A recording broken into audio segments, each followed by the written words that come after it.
So, ayan guys, bibisita tayo ng tanghaling tapat. So, ito daw sabi ni nanay, ilipat ko sa malaking pot. Yung doon kasi namatay yun siya. So, dyan ko dilipat. Ayan, kahit gaano kainit, basta may dilig. Sana ako may dilig. So, ayan, ubos na ni nanay kaka-harvest. So, ayan, sili, palaban.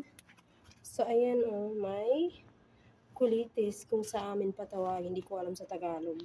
So, ayan. Yung siling palaban, marami naman siyang flowers, guys.